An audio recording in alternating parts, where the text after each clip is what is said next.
ಓಂ ನಾರಾಯಣಂ ಗುಣೈಃ ಸರ್ವೈರುದೀರ್ಣಂ ದೋಷವರ್ಜಿತಂ ಜ್ಞೇಯಂ ಗಮ್ಯಂ ಗುರುಂ ವಿಚಾರ್ಯತೆ ಓಂ ಅಥಾತೋ ಬ್ರಹ್ಮ ಜಿಜ್ಞಾಸ ಓಂ.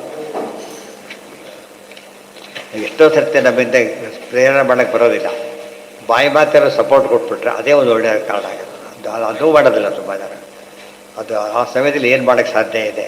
ತಪ್ಪಿತಸ್ಥನ್ನು ತಪ್ಪು ಮಾಡಿದರೆ ಬೈತಾ ಇರ್ತಾರೆ. ಸುಮ್ಮನೆ ಒಂದು ಮಾತು ಆಡ್ಬೋದು, ಇಲ್ಲ ಮಾಡಿಲ್ಲ ಅಂತ ಒಳ್ಳೆ ಮಾತಲ್ಲಿ ಹೇಳಿ ಬಿಡಿಸ್ಬೋದು. ಬೇಕಾದ್ರೆ ಬೈಸ್ಕೊಳ್ಳಿ ಬಿಡಿ, ಹಣೆ ಬಾರ ಬೈಸ್ಕೊಳ್ಳಿ ಆ ಥರ ಯೋಚನೆ ಮಾಡ್ತಾರೆ. ಹೇಳ್ಬಾ ಇಲ್ಲ, ಅವ್ನಿಗೆ ಶತ್ರುವೇ ಆಗಿರಲಿ, ವಿನಾಕಾರಣ ಬೈಲಕ್ಕೆ ಹೊರಟಾಗ ಹಾಗಿಲ್ಲ ಅಂತ ಹೇಳಿದ್ರೆ ಶತ್ರು ಸ್ವಲ್ಪ ಚೇಂಜ್ ಆಗ್ತಾನೆ. ಹೌದಲ್ಲ, ನಾನು ಪ್ರೊಟೆಕ್ಟ್ ಮಾಡಿದ್ದಾರೆ ಇವರು ಅಂತ ಹೇಳ್ಬಿಟ್ಟು ಒಂಥರ ಒಳ್ಳೆ ಗುಣ ಬುದ್ಧಿ ಬರುತ್ತೆ. ಅದು ಆಲ್ಟ್. ಪ್ರತಿ ಸರ್ತೆ ಕೂಡ ನಾವು ಏನು ಮಾಡಬೇಕು, ಪ್ರತಿ ಕ್ಷಣನೂ ಕೂಡ.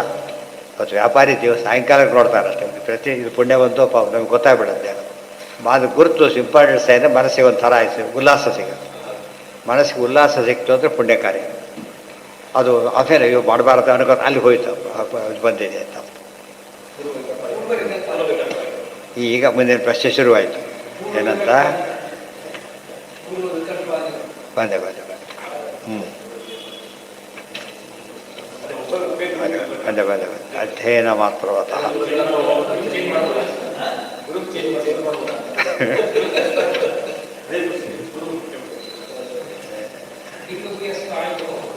ಇಲ್ಲ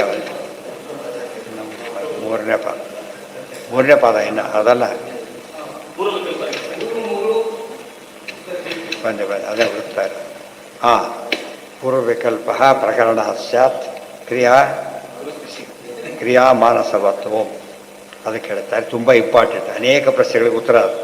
ನಚ ಪೂರ್ವಪ್ರಾಪ್ತ ಏವ ಗುರು ರೀತಿ ನಿಯಮ ಸಮಗ್ರಾನುಗ್ರಹಂ ಚೇತ್ ಪಶ್ಚಾತ್ ತತಃ ಕರೋತಿ ಸ್ವಯಮೇವ ತದಾ ವಿಕಲ್ಪ ಸ್ಯಾತ್ ಮಾನಸಕ್ರಿಯಾವತ್. ಗೊತ್ತಾಯ್ತಾ? ಯಥಾ ಉಭಯತಃ ಊರ್ಧ್ವ ಅಲ್ಲ, ಊರ್ಧ್ವಾನಯೋ ಸಮಯೋ ಅಲ್ಲ, ಏನಿದೆ ಸಮಯೋ ಜ್ಞಾನಯೋ ಸಮಯೋ ನಚ ಪೂರ್ವಪ್ರಾಪ್ತ ಏವ ಗುರು ರೀತಿ ನಿಯಮ. ಒಬ್ಬರು ಓದ್ತಾ ಇರ್ತಾನೆ, ಇನ್ನೊಬ್ರು ಯಾರು ಸಿಗ್ತಾರೆ, ಏನು ಮಾಡಬೇಕು ಅಂತ ಪ್ರಶ್ನೆ. ಈಗ ಅವ್ರು ಹೇಳ್ತಾರೆ, ಎಲ್ಲ ತೀರಾ ಕಾಮನ್ ಸೆನ್ಸ್ಗೆ ಅರ್ಥ ಆಗೋದೆ. ನಮ್ಮಲ್ಲೂ ಕೂಡ ಕಾಲೇಜ್ ಅಡ್ಮಿಷನ್ ಆಗಿಬಿಡ್ತಾನೆ, ಇನ್ನೊಂದು ಅಡ್ಮಿಷನ್ ಸೀಟ್ ಸಿಕ್ಬಿಡುತ್ತೆ. ಅದು ಒಳ್ಳೆ ಕಾಲೇಜ್ ಇದಕ್ಕಿಂತ. ಇನ್ನು ಯಾವುದಕ್ಕೆ ಅಡ್ಮಿಟ್ ಅಂದರೆ ಅದು ಇಲ್ಲ ಇದಿಲ್ಲ ಆಗಬಾರ್ದು ಅಂಥೇಳಿ ಡೌಟ್ ಇತ್ತು. ಕೆಲವು ಗ್ಯಾರಂಟಿ ಇದ್ರೆ ಆಗೋದಿಲ್ಲ, ಡೌಟ್ ಇತ್ತು ಅವನಿಗೆ, ಅಡ್ಮಿಟ್ ಆಗಿಬಿಟ್ಟು ಆಮೇಲೆ ಅಲ್ಲಿ ಸೆಲೆಕ್ಟ್ ಆದ. ಫಸ್ಟ್ ಏನು ಮಾಡ್ತಾನೆ, ಆಗಿಲ್ಲ ಸೇರಿ ಹೋಗಿದ್ದಾನೆ ಅಂತ ಹೇಳ್ಬಿಡೋದು. ಎಷ್ಟೋ ಲಾಸ್ ಆಗುತ್ತೆ ಅವನಿಗೆ. ಕೆಲವೆಲ್ಲ ಪೂರ್ತಿ ಕೊಡೋ ಬಸ್ ಕೊಡೋದಿಲ್ಲ, ಆದರೂ ಕೂಡ ಹೋಗ್ತಾನೆ. ಅದಕ್ಕೆ ಅದೇ ಇಲ್ಲಿ ಬಂದಿರೋ ಪೂರ್ವವಿಕಲ್ಪ. ಮೊದಲು ಒಬ್ಬರು ಓದ್ತಾ ಇದ್ದೀರಿ, ಉತ್ತಮ ಗುರು ಸಿಗ್ತಾನೆ ಅವರಿಗಿಂತ, ಅಲ್ಲಿ ಹೋಗಬೇಕೋ ಬೇಡ ಅಂತ ಪ್ರಶ್ನೆ. ಈಗ ಅದಕ್ಕೇನು ಉತ್ತರ ಕೊಡ್ತಾರೆ, ಅವನು ಹೆಚ್ಚು ಅನುಗ್ರಹ ಮಾಡೋ ಶಕ್ತಿ ಇದ್ದರೆ ಅವನ ಹೋಗಿ ತಪ್ಪಲ್ಲ. ಅದು ಇಬ್ಬರು ಈಕ್ವಲ್ ಆಗಿದ್ದರೆ ಮಾತ್ರ ಆ ರೀತಿ ಹೋಗೋ ನೆಸಿಟಿ ಬರೋದಿಲ್ಲ. ಚಿಕ್ಕವರಾಗಿದ್ದರೆ ಹೋಗಲೇಬಾರ್ದು. ಅದು ಮೂರು ಭಾಗ ಇದೆ. ಉತ್ತಮರಾಗಿದ್ದರೆ ಅಲ್ಲಿ ಹೋಗ್ಬೇಕಾದ್ರೂ ಕೂಡ ಮುಂದೆ ಎಲ್ಲೇ ಬರುತ್ತಲ್ಲ ನೋಡಿ. ಮಾನಸ ಕ್ರಿಯಾ ಧ್ಯಾನ ಹೇಗೋ ಹಾಗೆ. ಪೂರ್ವಸ್ವಾದ ಉತ್ತಮೋ ಲಬ್ಧ ಸ್ವಯಮೇವ ಗುರುರ್ಯದಿ. ಎಷ್ಟೋ ಗುರಲ್ಲಿ ಹಾಗಾಗುತ್ತಪ್ಪ, ಹೊಸ ಹೋಗಿಬಿಟ್ಟಿದ್ರೆ ಒಳ್ಳೆಯವ್ರಿಗೆ ಗೊತ್ತಾಗುತ್ತೆ. ಆಗ ಅಲ್ಲಿ ಹೋದ್ರೆ ತಪ್ಪೇನೂ ಇಲ್ಲ. ಗೃಹ್ಣೀಯಾತ್ ಅವಿಚಾರೇಣ, ಯೋಚನೆ ಮಾಡಬೇಡಿ, ಸೇರ್ಕೊಂಬೇಡಿ. ಆ ಸೀಟ್ ಸಿಕ್ತಂದ್ರೆ ಹೋಯ್ತು ಅಂತಲೇ ಅರ್ಥ ಇಲ್ಲ, ಸೇರ್ಕೊಂಬೇಡಿ. ವಿಕಲ್ಪ ಸಮಯೋರ್ಭವೆ, ಎರಡು ಈಕ್ವಲ್ ಆಗೋದಾದರೆ ಆಪ್ಷನ್ ಇದೆ. ಆಗ ಯಾವುದೋ ಒಂದು ಕಾರಣಕ್ಕೆ ಇಲ್ಲೇ ಇರ್ಬೋದು ಅಥವಾ ಅಲ್ಲೂ ಹೋಗ್ಬೋದು, ಹೇಗೂ ಬೇಕಾದ್ರೂ ಮಾಡಿ. ಯಾರದ ಧ್ಯಾನದ ಯಾತಕ್ಕೂ ಧ್ಯಾನ ಮಾಡಬೇಕಾದ್ರೂ ಕೂಡ ನಮ್ಮ ಮನಸ್ಸು ಯಾವ ಕಡೆಗೆ ಹೋಗುತ್ತೋ ಆ ಕಡೆಗೆ ಧ್ಯಾನ ಮಾಡಿ, ತಪ್ಪಲ್ಲ. ಒಳ್ಳೇದಕ್ಕೆ ಹೋದರೆ, ಕೆಟ್ಟದಕ್ಕೆ ಹೋದರೆ ವಾಪಸ್ ತಗೊಳ್ಳಿ. ಒಳ್ಳೇದು ಯಾವ ರೂಪ ಚಿಂತನೆ ಮಾಡ್ತಾರೆ, ಕೃಷ್ಣ ರೂಪ ಚಿಂತನೆ ಬಂತು, ಏನು ತಪ್ಪಲ್ಲ. ಯಾತಕ್ಕೆ ಒಳ್ಳೇದೇ, ಅದೇನು ತಪ್ಪಲ್ಲ. ನಿಮ್ಮ ಕಡೆ ಯಾವ ಲೈಕಿಂಗ್ ಬರುತ್ತೋ ನಿಮ್ಮ ಲೈಕಿಂಗ್ ಆಗಿ. ಕೆಲವರಿಗೆ ಕೃಷ್ಣ ರೂಪ ಇಷ್ಟ, ಯಾಕಂದ್ರೆ ರಾಮ ರೂಪ ಇಷ್ಟ, ಆ ರೀತಿ ಮಾಡಿ ತಪ್ಪಿಲ್ಲ ಅಂತ ಹೇಳ್ತಾರೆ. ಆದರೆ ದೊಡ್ಡವ್ರು ಕೆಳಗೆ ಹೋದರೆ ತಪ್ಪಲ್ಲ. ದೇವ್ರ ರೂಪ ಬಿಟ್ಟ ಬೇರೆ ಕಡೆ ಹೋಯ್ತು, ಅದು ದೋಷ. ಅದು ಜಪಕ್ಕೆ ಅಫೆಕ್ಟ್ ಮಾಡೋದು. ಅದಕ್ಕೆ ಕೊಟ್ಟಿದ್ದು ಧ್ಯಾನದಲ್ಲಿ ಹೇಗೆ ಆಪ್ಷನ್ ಇದೆಯೋ, ಗುರುಗಳು ಸಿಕ್ಕಾಗಲೂ ಆಪ್ಷನ್ ಇದೆ. ಗೊತ್ತಾಯ್ತು? ಅವರು ಅಂಥದ್ದು ಯೋಗ್ಯ ಗುರುಗಳು, ಸಮ ಗುರುಗಳಾಗಿದ್ದರೆ ನಿಮಗೆ ಚಾಯ್ಸ್ ಇದೆ, ಯಾವ್ದು ಬೇಕಾದ್ರೂ ಮಾಡಿ. ಉತ್ತಮ ವಾಯುದೇವರು ಧ್ಯಾನ ಮಾಡ್ತಿದ್ದ ರಾಮದೇವ್ರ ಕಡೆ ಮನಸ್ಸು ಹೋಯ್ತು, ಒಳ್ಳೇದಾಯ್ತು. ಆ ಕಡೆ ಯಾಕೆ ಹೋಗಬಾರ್ದು ಅಂತ ಹೇಳಬಾರ್ದು, ಅದು ಇನ್ನೂ ಒಳ್ಳೆಯದು. ಅವರೇ ಹೇಳ್ತಾರೆ ವೆರಿ ಗುಡ್ ಅಂತ, ಅವರೇ ಮಾಡಿಸ್ತಾರೆ, ತಪ್ಪಲ್ಲ. ಸಮಯೋರ್ಭವೆ ಸಮಗ್ರಾನುಗ್ರಹಾಭಾವ ಸತ್ಯಕಾಮ ಸ್ವಕಂ ಗುರು. ಈ ಪ್ರಶ್ನೆ ಒಂದು ಉತ್ತರ ನಿನ್ನೆ ಪ್ರಶ್ನೆಗೆ ಬಂತು ಅಂತ. ಈಗ ಸತ್ಯಕಾಮ ಹಾಗಿದ್ದರೆ ಅದು ಉಪದೇಶ ಮಾಡಿದಾರಲ್ಲ ದೇವತೆಗಳು ಮೊದಲು, ಇವರು ದೇವತೆ ಅಲ್ಲ. ಅವ್ರ ಹತ್ರ ಬಂದು ನೀವೇ ಹೇಳಬೇಕು ಸ್ವಾಮಿ ಅಂತ ಕೇಳ್ಕೊಂಡೆ. ಇದು ವಿರೋಧ ಕಂಡ ಕಾಣುತ್ತೆ. ಆ್ಯಕ್ಚುಲಿ ಕೇಳಬಾರ್ದಲ್ಲ. ನಮ್ಮಲ್ಲಿ ಇನ್ನೊಂದು ಪಕ್ಷ ಇದೆ, ಹೇಳ್ತಾರೆ ದೊಡ್ಡವ್ರ ಹತ್ರ ಇದ್ದ ಮೇಲೆ ಚಿಕ್ಕವ್ರ ಹತ್ರ ಹೋಗಬಾರ್ದು, ಅದು ನಿಯಮ ಇದೆ. ಯಾರು ಹೋಗ್ತಾರ? ಜನರು ಯಾರೂ ಹೋಗೋದಿಲ್ಲ. ದೊಡ್ಡ ಕೆಲಸ ಬಿಟ್ಟು ಚಿಕ್ಕ ಕೆಲಸಕ್ಕೆ ಯಾರು ಬರ್ತಾರ? ಮತ್ತು ಯಾರೂ ಬರೋದಿಲ್ಲ. ಹೋದ್ರೆ ಯಾವುದೋ ಕಾರಣ, ಉದಾಹರಣೆ ಮ್ಯಾನೇಜರ್ ಪೋಸ್ಟ್ ಕ್ರಿಯೇಟ್ ರಿಜೆಕ್ಟ್ ಮಾಡ್ತಾರೆ. ತುಂಬ ಜನ ಬ್ಯಾಂಕ್ಗಳಲ್ಲೆಲ್ಲ ಯಾತಕ್ಕೆ ರಿಜೆಕ್ಟ್ ಮಾಡಿ ದೂರು ಎಲ್ಲ ಯಾಕೆ ಬೇಕಪ್ಪ ರಿಜೆಕ್ಟ್ ಮಾಡ್ತಾರೆ, ಅದು ಕಾರಣ ಇರುತ್ತೆ. ಅದರ್ವೈಸ್ ಏನು ಮಾಡೋದಿಲ್ಲ, ರಿಜೆಕ್ಟ್ ಮಾಡೋದಿಲ್ಲ. ಅದೇ ರೀತಿಯೇ ಉತ್ತಮರು ಸಿಕ್ಕಾಗ ಅವಶ್ಯ ಹೋಗಿ, ಕಡಿಮೆಯವರು ಸಿಕ್ಕ ಆಪ್ಷನ್ ಸಿಕ್ಕಾಗ ಆಪ್ಷನ್ ಇಟ್ಕೊಳ್ಳಿ. ಶಾಂತಿ ಪಾಠ ಅಂಬೋದು ಫಾರ್ಮ್ಯಾಲಿಟಿ ಅಷ್ಟೇ, ಫಾರ್ಮ್ಯಾಲಿಟಿ. ಶಾಂತಿ ಪಾಠ ಅಂದರೆ ಯಾಕೊತ್ತಾ, ಅಫಿಷಿಯಲ್ ಅಡ್ಮಿಟ್ ಆಗಿದ್ದಾರೆ, ಅದು ಶಾಂತಿ ಪಾಠ ಇದ್ದಾಗ. ಸೀಟ್ ಸಿಕ್ಕಿದೆ ಅದು ಬೇರೆ, ಇನ್ನು ಅಡ್ಮಿಟ್ ಆಗಿದೆ ಅವ ಪ್ರಶ್ನೆನೇ ಬರೋದಿಲ್ಲ ಅವನು.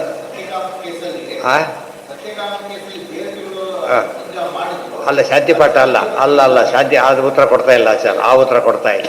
ಯಾಕೆಂದರೆ ಅಲ್ಲಿ ಉತ್ತರ ಕೊಡ್ತಾರೆ ಏನಂತ, ಪ್ರಮಗ್ರಾನುಗ್ರಹ ಸತ್ಯಕಾಮ ಸ್ವಕಂ ಗುರುಂ ಋಷಭಾದ್ಯನುಜ್ಞೆಯ ಚೈಷ ಪ್ರಾಪ್ಯ ತಸ್ಮಾಧಿ ಯುಜ್ಯತೆ. ಆದ್ದರಿಂದ ಗುರುಗಳು ಅಂತ ಯಾರು ಹೆಸರು ಹೇಳ್ತಾನೆ ಅವ್ರೀಗ? ಈ ಗೌತಮರು ಹೇಳ್ತಾರೆ, ಅವ್ರ ಬಗ್ಗೆ ಹೇಳೋದಕ್ಕೆ ಹೋಗೋದಿಲ್ಲ. ಯಾಕೆ? ಇವರಿಂದನೇ ಕೆಲಸ ಆಗ್ತದೆ. ಮತ್ತು ಯಾರೋ ದೊಡ್ಡ ಇನ್ಸ್ಪೆಕ್ಟರ್ ವಿಸಿಟೇಷನ್ ಬರ್ಬೋದು, ಕ್ಲಾಸಲ್ಲಿ ಪಾಠ ಆಗ್ತಿರ್ತದೆ, ಮಾಡಿ ಹೊರಟೋಗ್ಬಿಡ್ತಾರೆ. ಅದು ಬೆಸ್ಟ್ ಇವರೇ. ನೀವು ದೊಡ್ಡ ಪೋಸ್ಟಲ್ಲಿದ್ದು ಅಲ್ಲಿ ಹೋಗಾಗಿಲ್ಲ. ಯಾಕೆ? ಇಲ್ಲೇ ಅಪಾಯಿಂಟ್ ಆಗಿರೋದು. ಆ ದೃಷ್ಟಿಯಿಂದ ಅವರಿಗೆಲ್ಲ ಅಪ್ಲೈ ಆಗಲ್ಲ. ಸತ್ಯಕಾಮನ ಕೇಸ್ ಬೇರೆ ಅಂಥೇಳಿ, ಸತ್ಯಕಾಮನ ಕೇಸ್ ಬೇರೆ. ಇದು ನಿಜವಾದ ಗುರುಗಳು ಇವರೇ ಆಗ್ತಾರೆ. ಇವ್ರು ಕಳಿಸಿಕೊಟ್ಟಿದ್ದಕ್ಕೆ ಅಷ್ಟೆಲ್ಲ ಆಗಿದ್ದರಿಂದ ಮತ್ತು ಇವರ ಹತ್ರ ಬಂದ, ತಪ್ಪಲ್ಲ. ಅದು ಅಕಸ್ಮಾತ್ ಇವ್ರು ಕಳಿಸ್ಕೊಡದೆ ಬಂದಿದ್ದರೆ ಬರಬೇಕಾದ ಕಾರಣ ಇರಲಿಲ್ಲ. ಕೆಳಗಿನ ಹತ್ರ ಗುರು ಹತ್ರ ಬರಬಾರ್ದು. ಇವರೇ ಕಳಿಸ್ಕೊಟ್ಟಾಗ ಇಬ್ಬರಿಗೆ ವಿರೋಧ ಇಲ್ಲೇ ಇಲ್ಲ, ಇವು ವಾಪಸ್ ಬರಲೇಬೇಕು. ಇತಿ ಬೃಹತ್ ಅಂದರೆ ಸಮಗ್ರಾನುಗ್ರಹಂ ಕಶ್ಚಿತ್ ಸ್ವಯಮೇವ ಸಮೋ ಯದಿ ಕುರ್ಯಾತ್ ಪುನಶ್ಚ ಗೃಹೀಯಾತ್ ಅವಿರೋಧನ ಕಾಮತಃ. ಇನ್ನು ಇಬ್ಬರು ಸಮ ಇದ್ದಾರೆ. ಅದರಲ್ಲಿ ಮತ್ತೊಂದು ಆಪ್ಷನ್ ಕೊಟ್ಟರು, ಎಲ್ಲ ಕಡೆ ಎಲ್ಲಿ ಬೇಕಾದ್ರೂ ಮಾಡೋದು ತಪ್ಪೇನಿಲ್ಲ ಅಂತೇಳಿದ್ರು. ಆದರೆ ಒಬ್ಬ ಮೊದಲೇ ಗುರು ಮತ್ತೆ ನೋಡಿದ, ಇವರಿಗಿಂತ ಅವರು ಎಲ್ಲ ದೃಷ್ಟಿ ಸರಿ ಇದ್ದರೂ ಕೂಡ ಅದೇ ಒಂದು ಅವೈಲಬಿಲಿಟಿಗೋಸ್ಕರ ಇವರು ಬೆಟರ್ ಅಂತ ಅನಿಸಿದರೆ ಮತ್ತೆ ಹೋಗಿ ತಪ್ಪಿಲ್ಲ ಅಂತ ಹೇಳ್ಬಿಡ್ತಾರೆ. ಇಬ್ಬರು ಸಮರಾದ್ರಿಂದ ದೋಷ ಇಲ್ಲ. ಆದರೆ ಉತ್ತಮರಿಂದ ಕಡಿಮೆ ಬರಬಾರ್ದು. MSc ಮಾಡಿದವ್ರು BSc ಸೇರ್ಕೊಳ್ಳೋಕೆ ಹೋದರೆ, PUC ಸೇರ್ಕೊಳ್ಳೋಕೆ ಹೋದರೆ ಸೇರ್ಕೊಳ್ಳೋದೆ. ಇಲ್ಲೇ ಆ ಥರ ಒಂದು ನಿಯಮ ಬೇಕು. ಅದಕ್ಕೆ ಗುರುವನುಗ್ರಹ ಅಂತ ಹೇಳಿದ ಮೇಲೆ ಗುರುವನುಗ್ರಹ ಯಾವಾಗ ಸಿಗುತ್ತೆ ನಿಮಗೀಗ? ಈ ರೀತಿ ನಡ್ಕೊಂಡ್ರೆ ಸಿಗುತ್ತೆ ಅಂತ ಹೇಳೋದು ಇಷ್ಟೆಲ್ಲ ಹೇಳ್ತಿದ್ದಾರೆ. ಸಮಗ್ರಾನುಗ್ರಹಂ ಕಶ್ಚಿತ್ ಸ್ವಯಮೇವ ಸಮೋ ಯದಿ ಕುರ್ಯಾತ್ ಪುನಶ್ಚ ಗೃಹೀಯಾತ್ ಅವಿರೋಧೇನ ಕಾಮತಃ ಧ್ಯಾನಯೋ ಸಮಯೋ ಯದ್ವತ್ ವಿಕಲ್ಪ ಕಾಮತೋ ಭವೇತ್ ಏವಂ ಗುರೋರ್ದ್ವಿತೀಯಸ್ಯ ವಿಕಲ್ಪೋ ಗ್ರಹಣೇಪಿ ಚ ಇತಿ ಮಹಾಸಂಹಿತಾಯ. ಧ್ಯಾನ ಮಾಡಬೇಕಾದ್ರೆ ಯಾವ ರೂಪ ಇವನಿಗೆ ಹೆಚ್ಚೆಚ್ಚು ಒದಗಿ ಬರುತ್ತೋ ಉತ್ತಮವಾಗಿದ್ದರೆ ನಡ್ಕೊಡಿ, ಏನು ತಪ್ಪಲ್ಲ. ಕಡಿಮೆ ಹೋಗಬಾರ್ದು. ಸಮ ಅಂದರೆ ಆಪ್ಷನ್. 3 ಚಾಯ್ಸ್ ಇದೆ. ಓಂ ಅತಿದೇಶಾಚ್ಛ ಓಂ ಬ್ರಹ್ಮೋಪಾಸ್ವ ಬ್ರಹ್ಮೋಪಚರಸ್ವ ತಚ್ಛೃಣು ಹಿ ತತ್ವಾಭಾವಾತ್ವಯ ಬ್ರಹ್ಮ ಉಪಚರೇ ಯಥಾ ಮಾಮುಪಚರೇ ಯೇ ಚ ಅನ್ಯೇ ಅಸ್ಮದ್ವಿಧಾ ಶ್ರೇಯಸಶ್ಚ ತಾನುಪಾಸ್ವ ತಾನುಪಚರಸ್ವ ತೇಭ್ಯ ಶೃಣುಹಿ ತೇ ತ್ವಾಂ ಅವಂತು ಇತಿ ಪೌಷ್ಯಾಯಣ ಸ್ತೃತೌ ಅತಿದೇಶಾಚ್ಛ. ಎಷ್ಟು ಚೆನ್ನಾಗಿದೆ ನೋಡಬೇಕಿಲ್ಲ. ದೊಡ್ಡವ್ರನ್ನ ಈ ರೀತಿ ತಿಳ್ಕೊಂಡಾಗ ಅವ್ರ ಹತ್ರ ಪಾಠ ಓದಲಿ ಬಿಡಲಿ ಏನವರು ನಮ್ಮ ಗುರುಗಳೇ. ಈ ಭಾವನೆ ನಮ್ಮಲ್ಲಿ ಕೆಟ್ಟ ಅಭ್ಯಾಸಗಳಂದರೆ ನಮ್ಮ ಪಾಠ ನಿಲ್ಲಿಸೋ ಉದ್ದೇಶ ಯೋಚನೆ ಮಾಡ್ಕೊಂಡು ಮಾಡಿಸೋ ಉದ್ದೇಶ ಇಲ್ಲ, ಗೊತ್ತಾಯ್ತಿಲ್ಲ. ಹೀಗಾಗಿ ಅವನ ಹತ್ರ ನಮ್ಮ ಬರಬೇಡ, ಅವನು ಇನ್ನೊಂಥರ ಮಾತಾಡೋದು, ಅವನ ಹತ್ರ ಹೋಗಿದ್ದೇನೆ ಮತ್ತೆ ನಾನು ಬರಬೇಡ, ಸ್ನಾನ ಮಾಡ್ಕೊಬ ಪಾಯಸ ಮಾಡ್ಕೊ, ಹಾಗೆಲ್ಲ ಮಾಡಬಾರ್ದು. ಹೌದಾ? ಒಳ್ಳೇದು ಭಾರಿ ನೋಡಿ, ಗುರುಗಳು ಹೇಳ್ತಾ ಇರುತ್ತೆ, ಅದೇ ಕೋಟ್ ಮಾಡ್ತಾರೆ ವಿಷಯನ. ಉಪವಾಸ್ವ ಬ್ರಹ್ಮೋಪಚಾರಸ್ವ, ಮುಖ್ಯ ದೇವ್ರ ವಿಷಯ ತಿಳ್ಕೋಬೇಕು ನೀನೀಗ. ಒಳ್ಳೆ ಚಾನ್ಸ್ ಸಿಕ್ಕಿದೆ, ಹೋಗು ಅಂತ ಹೇಳಬೇಕು. ಶೃಣಿ ತತ್ವಾಮವತು, ಅವರು ನಿಮ್ಮನ್ನು ಕಾಪಾಡಲಿ ಪರಮಾತ್ಮ. ಮುಂದೆ ಹೇಳ್ತೆ ಯಾ ಬ್ರಹ್ಮ ಉಪಚರೇಹೇ ಯಥಾ ಮಾಂ ಉಪಚರೇಹೇ ಯೇ ಚ ಅನ್ಯೇ ಅಸ್ಮದ್ವಿಧಾ ಶ್ರೇಯಸಶ್ಚ ತಾನುಪಾಸ್ವ. ನಮ್ಮಂಥವ್ರು ಇದ್ದಾರಲ್ಲ ಅವ್ರ ಹತ್ರ ಹೋಗು, ಉಪಚಾರ ಮಾಡು. ಗೊತ್ತಾಯ್ತು, ಅವ್ರು ಏನೂ ಮಾಡಬೇಡ, ಉಪಚಾರ ಮಾಡುವ ಮತ್ತೆ ಎದ್ದು ನಿಂತ್ಕೋಬೇಡ, ಎಲ್ಲೋ ನೋಡ್ಕೊಂಡು ಕೂತಿರು. ಇವೆಲ್ಲ ಬರೀ ಕೆಟ್ಟ ಅಭ್ಯಾಸ ಬಂದಿದೆ ನಮಗೆ. ಈ ಅಧಿಕರಣ ಓದಿದರೆ, ಬ್ರಹ್ಮಸೂತ್ರ ಭಾಷೆ ಓದಿದ ಮೇಲೆ ಯಾವ ತಲೆಯಲ್ಲಿ ಕೊಡಬಾರ್ದು.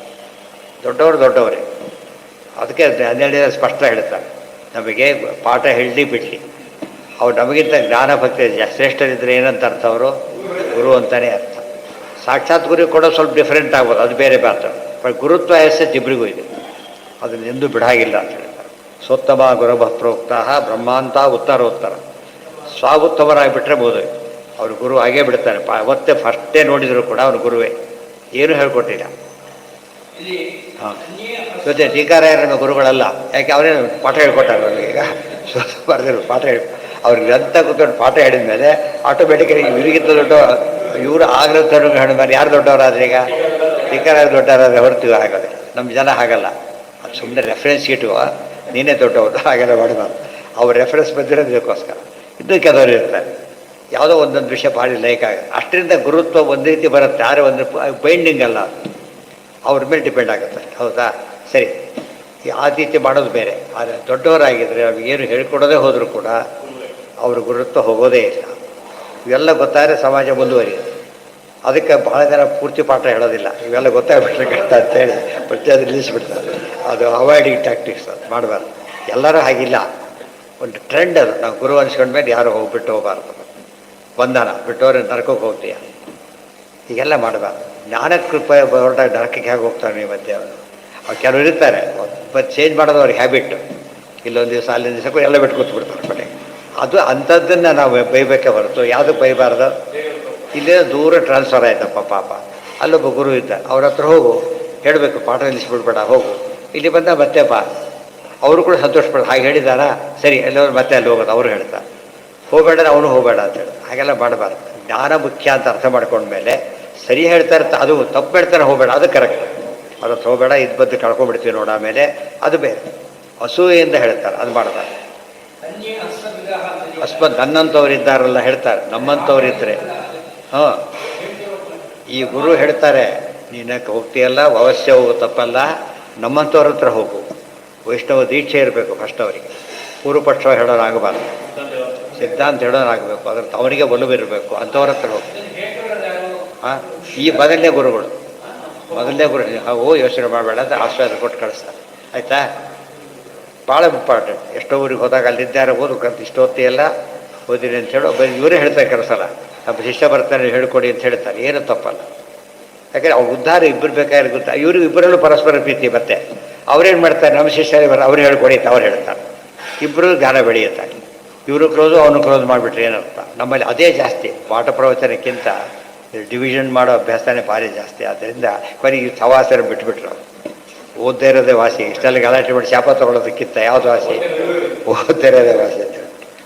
ಹಾಗಾಗಿ ಎಷ್ಟು ಕ್ಲಿಯರ್ ಆಗಿದೆ.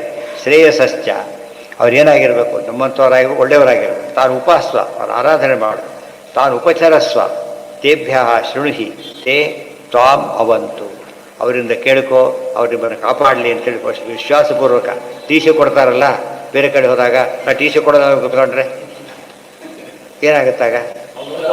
ಸಸ್ಪೆಂಡ್ ಆಗ್ತಾರೆ. ಆ್ಯಕ್ಚುಲಿ ಸಸ್ಪೆಂಡ್ ಆಗ್ತಾರೆ. ಅವ್ನ ಡ್ಯೂಟಿ ಅದು, ಡ್ಯೂಟಿ ಕೊಡಲೇಬೇಕು.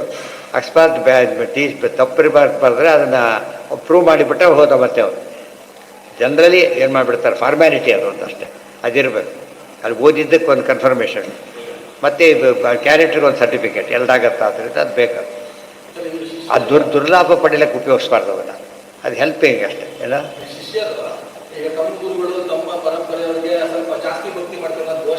ಜಾಸ್ತಿ ಭಕ್ತಿ ಎಂಬ ಕಾನ್ಸೆಪ್ಟ್ ಸರಿಯಲ್ಲ, ಗೊತ್ತಾಯ್ತಾ?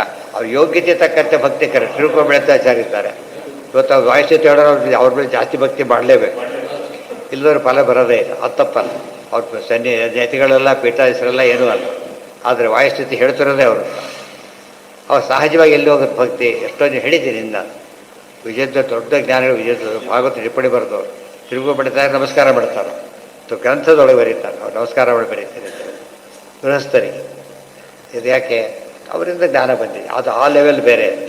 ಅದೆಲ್ಲ ಕೂಡ ಅದೇ ನಮ್ಮಲ್ಲಿ ಆದಷ್ಟು ಕೂಡ ಭಕ್ತಿಗೆ ಅಫೆಕ್ಟ್ ಆಗಬೇಕು. ಎಲ್ಲ ಒಂದು ವ್ಯವಸ್ಥಿತವಾಗಿ ಮಾಡ್ಕೊಂಡು ಮಾಡಿದರೆ ಫಸ್ಟ್ ಕ್ಲಾಸ್ ಕೆಲಸ ಆಗುತ್ತೆ. ನಿಲ್ಲಿಸೋದು ಕೆಲಸ ಮಾಡ್ಲಿಕ್ಕೆ ಹೋಗ್ಬಾರ್ದು. ಹೌದು ಹೇಳ್ತಾರೆ, ಅವ್ರ ಜೊತೆ ಹೇಳಿದಲ್ಲ ದೊಡ್ಡವರು ಅವರೆಲ್ಲ ಆ ಥರ ಯೋಚನೆ ಮಾಡಿ ಕರಿಬೇಕು.